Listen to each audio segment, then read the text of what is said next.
The hardest part about addiction for me was being in a position where my life was a complete disaster and I wholeheartedly wanted to stop using, but I had absolutely no control to stop the show.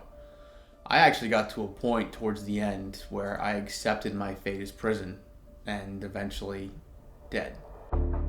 Close to 50,000 Americans died from opioids last year. That's about one death every 10 minutes. Opioids are now the biggest drug epidemic in American history. Local law enforcement is bracing for the problems that could come with legalized marijuana.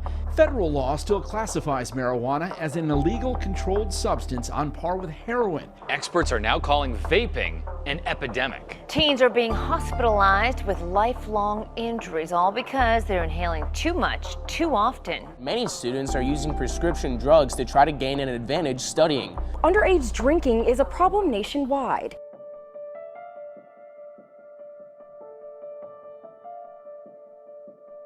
So Michael, who's 16 months older than Stephen, they were like very different, you know, but still always hung out together and great friends. And then Stephen came along, and from a young age, we knew that, you know, he that's all he wanted to do was play sports. You know, like in one season he could be playing, you know, baseball, lacrosse, hockey. So I would say it was good going into the time period when Stephen started becoming different and behaving irrationally during his junior year of high school.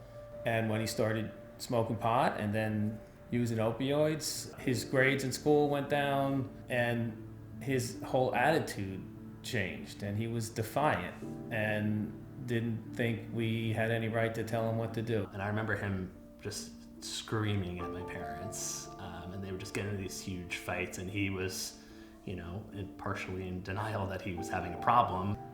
So Stephen got kicked off of his Suffern hockey team, which made him refuse to go to school. So what's he gonna do after school? Where his whole life, that's all he did was after school play sports.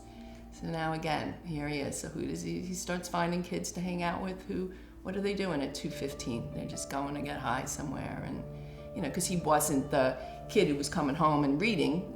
And I remember he punched a hole in his bedroom wall at one point, out of the anger of my parents trying to help him and him saying that. It just felt like it was spiraling out of control at that point. I came home from school, and apparently there had been some kind of fight between Stephen and my parents, and he had slammed the door on his way out, and so our side door's glass was shattered. And he just kind of laughed and thought the whole thing was hilarious and showed us a bunch of money that he had, and then just walked out of the house. And so you could just tell that he was in a completely different mindset, that it wasn't the same person that we grew up with. Then later on, it became less of anger and more just like he was out of it, and like I couldn't communicate with him, and it was that was scary in its own way. Like I felt like he wasn't there. I think if you would have known Steve during that time, you would have thought he was a terrible person. And like now I've gotten used to when someone's judging someone, like, you know, he stays home all the time, he just drinks alone, like he's a loser, that type of stuff. Like it gives you perspective to never think like that anymore. Doesn't seem that it should have happened to Steve. Like had a great life growing up, great support from his parents. Like we were always there for him, but it's just like it can happen to anyone. Everywhere he went, I went with him. He went to a treatment facility in California. I went out there with him.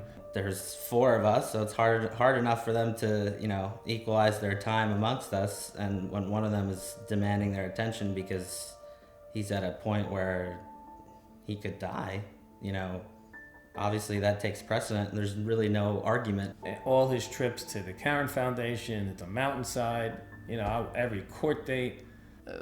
Kids or adults who don't have the support, you know, they just can, you know, either they're overdosing or they're living in the streets, and, you know, and then their life never gets on track.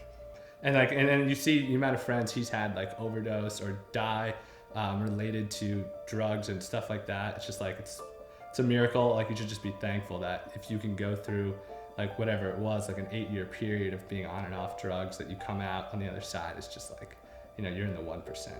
looking back on it, he needed our support. That was the only way that he was going to be able to get through this.